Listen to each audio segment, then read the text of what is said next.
Hello दोस्तों, welcome to our channel Purple Soul. आज हम देखने जा रहे हैं ए लव सो ब्यूटीफुल का एपिसोड नंबर 22। तो बिना देरी किए हम बढ़ते हैं हमारी आज की स्टोरी की ओर। इस एपिसोड के शुरुआत में क्षोची ऑफिस में बैठकर काम कर रही होती है। तभी वहाँ उसकी बॉस आते हैं और वो क्षोची से बताते हैं तुम ड्राइंग कंपटीशन में पार्ट लो। क्षोची बताती है मुझे कोई कंपटीशन में पार्ट नहीं करनी है, मुझे मेरी खुद की कार्टून बुक को दुनिया में पब्लिश करनी है। दूसरी तरफ जैंगचन क्षोची के बारे में सोच रहा होता है। तभी उसे सर्जरी के लिए बुलाते हैं। जैंगचन वहाँ से सर्जरी करने के लिए जाता है। सर्जरी करने के बाद जैंगचन क्षोची के ऑफिस के बाहर क्षोची के लिए कार लेकर खड़ा रहा होता है। तभी वहाँ क्षोची उसके बॉस और एक फ्रेंड के साथ खाना खाने के लिए ऑफिस से बाहर आती है। जैंगचन उसे देख रहा होता है। तभी बॉस जैंगचन को भी खाना खाने के लिए ले जाते हैं। फिर हमें होटल को दिखाया जाता है। खाना खाते वक्त बॉस बताते हैं क्षोची का सपना है खुद की कॉमिक बुक को छापने का। उसे सुनकर जैंगचन बहुत खुश हो जाता है। तभी बॉस को ओबासांग का कॉल आ जाता है और वो क्षोची को कॉल देता है। ओबासांग क्षोची से बताता है मुझे अभी के अभी तुमसे कुछ बात करना है, क्या तुम आ सकती हो? तभी क्षोची वहाँ से उठकर ओबासांग से मिलने के लिए बाहर जाती है। जैंगचन भी क्षोची के पीछे जाकर क्षोची के साथ ओबासांग के लिए इंतजार करता है। क्षोची जैंगचन से बताती है तुम यहाँ मत रुको, तुम यहाँ से जा सकते हो। जैंगचन बताता है मैं क्यों जाऊँ, ये जगह तुम्हारी पापा की तोड़ी है। तभी वहाँ ओबासांग आता है और वो क्षोची के शोल्डर के ऊपर हाथ रखकर जैंगचन से बताता है अगर क्षोची ये जगह चाहोगी तो मैं उसे भी दिला सकता हूँ कहकर जैंगचन को बाय कहकर क्षोची को वहाँ से ले जाता है।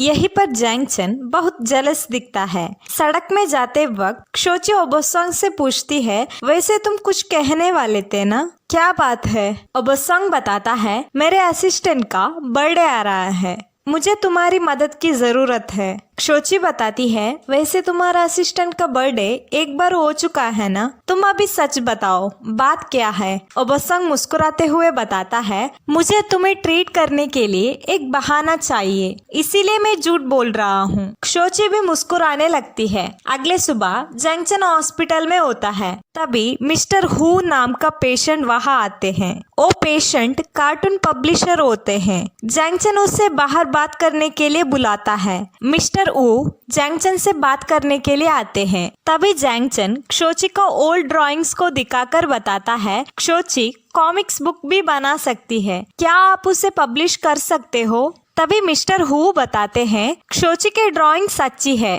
लेकिन क्षोची फ्रेशर है, इसके वजह से थोड़ा दिक्कत हो सकता है और खर्चा भी बहुत हो सकता है। जैंगचन बताता है जितना खर्चा भी हो जाए उसे मैं दे दूंगा, आप पब्लिश करने में मदद करो कहता है। मिस्टर हु मान जाते हैं और वो उसे कल आने के लिए कहकर वहाँ से चले जाते हैं। दूसरी तरफ ओबासांग शूटिंग में होता है। उसके बाद वो मैगजीन पब्लिशर से मिलने की प्लान करता है। अगले सुबह जैंगचन मिस्टर हु से क्षोची को कॉमिक बुक्स को पब्लिश करने की बात करने की जाता है और वो बहुत सारे पैसों को खर्च करने के लिए तैयार होता है। फिर जैंगचन वहाँ से लुयंग से मिलने के लिए जाता है और वो लुयंग से बताता है मुझे तुमसे और जैंगशो से एक मदद चाहिए। तुम्हें पता है जब से मैं यहाँ आया हूँ तब से क्षोची मुझसे ठीक से बात भी नहीं कर रही है। अगर तुम और जैंगशो कॉमिक बुक्स को पब्लिश करने के लिए बोलोगे तो वो तुरंत मान जाएगी।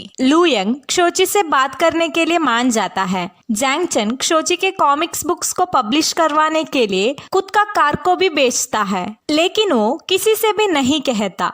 नेक्स्ट सीन में क्षोची ऑफिस में काम कर रही होती है। तभी वहाँ जैंगशियो आकर क्षोची से बताती है तुम्हें पता है तुम्हारी एक ड्राइंग्स को लुयंग का फ्रेंड्स ने देखा, अभी उन्हें तुम्हारी ड्राइंग्स बहुत पसंद आ गई है और वो लोग तुम्हारी कॉमिक बुक्स को पब्लिश करवाना चाहते हैं, तो हम दोनों अभी उन लोगों से मिलने के लिए जाएंगे। उसे सुनकर क्षोची खुशी से कूदने लगती है। फिर क्षोची और जैंगशियो मिस्टर हु से मिलने के लिए जाते हैं। मिस्टर हु क्षोची के ड्राइंग्स को तारीफ करने लगते हैं और वो उसे हाई स्कूल स्टूडेंट्स के ऊपर कॉमिक बनाने के आइडिया देते हैं। क्षोची मान जाती है। नेक्स्ट सीन में क्षोची लुयंग, जैंगशू, ओबसंग और जैंगचन को भी घर बुलाती है ताकि कॉमिक में उन लोगों का भी ड्राइंग्स बनाना चाहती है और वो उन लोगों का फोटो लेने के लिए उन लोगों को घर बुलाती है। जैंगचन स्कूल यूनिफॉर्म में आता है। उन्हें देखकर क्षोची को हंसी आ जाती है। लुयंग पूछता है, तुम स्कूल यूनिफॉर्म पहनकर क्यों आए हो? जैंगचन बताता है,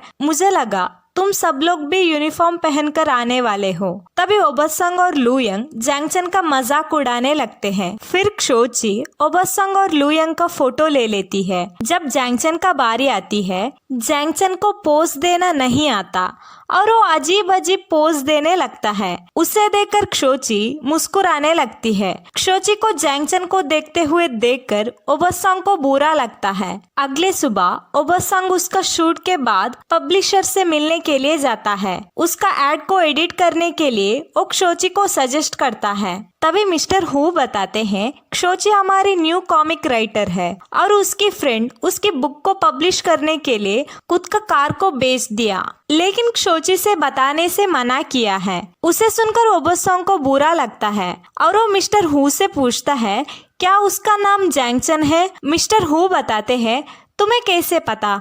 ओबसंग बताता है, वो मेरा फ्रेंड है। उसके बाद ओबसंग एड शूट करने के लिए जाता है। तभी वहाँ क्षोची भागते हुए आती है। उसे देखकर ओबसंग का असिस्टेंट क्षोची से बताता है, आज ओबसंग का एक इम्पोर्टेंट शूट है, लेकिन एक एक्ट्रेस आने वाली थी, लेकिन वो अभी तक नहीं आई है। क्या आप उस लड़की के बदले एक्ट करोगे?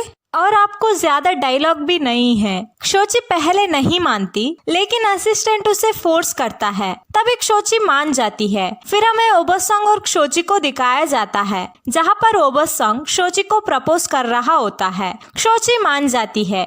यहीं पर उन लोगों का एड शूट खत्म हो जाता है। फिर भी ओबसंग क्षोची को प्रपोज करता है। क्षोची कुछ नहीं बोलती। ओबसंग फिर से बताता है, मैं तुम्हें सच में शादी करना चाहता हूँ और मेरा पूरी जिंदगी तुम्हारा साथ बिताना चाहता हूँ, लेकिन मुझे पता है तुम्हें मेरे ऊपर ऐसा कुछ फीलिंग्स नहीं है। फिर हमें इस सीन को काट कर ओबसंग को दिखाया जाता है, जहाँ पर ओबसंग लुयंग के साथ बैठकर पी रहा होता है। ओबसंग को ज्यादा पीते हुए देखकर लुयंग उसे रोककर तुम इतना ज्यादा पी क्यों रहे हो कहकर सवाल पूछता है। तभी ओबसंग क्षोची के लिए लाया हुआ डायमंड रिंग का बॉक्स दिखाता है। इसका मतलब क्षोची ओबसंग को रिजेक्ट कर चुकी है। ओबसंग को सैड देखकर लुयंग भी उसके साथ पीने लगता है। दूसरी तरफ जैंगचन हॉस्पिटल में बिजी होता है। तभी उसे लुयंग कॉल कर बुलाता है, जैंगचन मैं बिजी हूँ, मैं नहीं आ सकता। तभी लुयंग बताता है, वैसे ओबसंग भी मेरे साथ है और वो तुमसे कुछ बताना चाहता है। तभी जैंगचन वहाँ से उठकर ओबसंग और लुयंग से मिलने के लिए जाता है। जब जैंगचन आता है तभी लुयंग नशे में होता है, लेकिन ओबसंग फिर भी पी रहा होता है। उसे ज्यादा पीते हुए देखकर जैंगचन उसे रोकता है और वो उसके पास बैठकर बात करने लगता है। तभी ओबसंग उठकर जैंगचन से बताता है, जैंगचन तुम मेरी क्षोची को वापस कर दो। जैंगचन बताता है, लेकिन क्षोची तुम्हारी थी ही नहीं। उसे सुनकर ओबसंग को बुरा लगता है और वो जैंगचन से पूछता है, मैंने सुना है तुम क्षोची का कॉमिक बुक को पब्लिश करवाने के लिए खुद का कार को बेच चुके हो। तुम कितना हुआ बताओ, मैं तुम्हें पे करूंगा। जैंगचन बताता है, तुम मेरी और क्षोची के बीच में मत आओ। ओबसंग बताता है, तुम 3 साल कहाँ थे? जब क्षोची तुम्हारे लिए रो रही थी तब तुम कहाँ थे? इसमें ही पता चलता है तुम क्षोची को उतना प्यार नहीं करते जितना मैं क्षोची से कर रहा हूँ। तभी जैंगचन भी गुस्से से पीते हुए बताता है, सबको लगता है क्षोची मुझसे बहुत प्यार करती है, मैं तुम लोगों से कुछ अलग हूँ। मैं हमेशा सोचता था मैं अकेले रह सकता हूँ। जब मैं छोटा था तभी मेरे पापा मर गए थे। उसके बाद मेरी माँ दूसरी सिटी में वर्क करने के लिए गई थी। जाते वक्त मेरे छोटे भाई को भी लेकर गई थी, लेकिन मुझे नहीं। तभी मुझे पता चला सब एक ना एक दिन जरूर छोड़कर जाएंगे, लेकिन क्षोची ऐसा नहीं है, वो सबसे अलग है। वो हमेशा मेरे साथ थी। जब मैं स्कूल में आता था मैं खुद को पीछे मुड़कर देखने से नहीं रोक पाता था। मुझे हमेशा लगता था कि क्षोची मुझे छुपकर पीछा कर रही है। जब मैं घर पहुंचता था तब मैं क्षोची को देखने के लिए मेरे कमरे का कर्टन को ओपन करता था। जब भी मैं होमवर्क करता हूँ तभी मुझे लगता था एक क्वेश्चन थोड़ा मुश्किल है, क्षोची अभी बहुत रोने वाली है। ओबोसंग बताता है फिर भी तुम उसे छोड़कर क्यों गए थे। जैंगचन बताता है जब मैं जा रहा था मुझे लगा क्षोची मुझे ढूंढते हुए आ जाएगी क्योंकि क्षोची पहले से ही ऐसे ही करती है। लेकिन उस दिन क्षोची नहीं आई। मुझे बहुत बुरा लगा। उसके बाद मैं क्षोची को ढूंढते हुए फिर से एयरपोर्ट आया था। तभी मैं तुम्हें क्षोची के साथ देखा। मुझे लगा क्षोची को पता चला होगा कि मैं क्षोची को डिजर्व नहीं करता। पता नहीं क्षोची मुझे उतना प्यार क्यों करती थी। क्षोची जो कुछ भी मेरे बारे में इमेजिन कर रही थी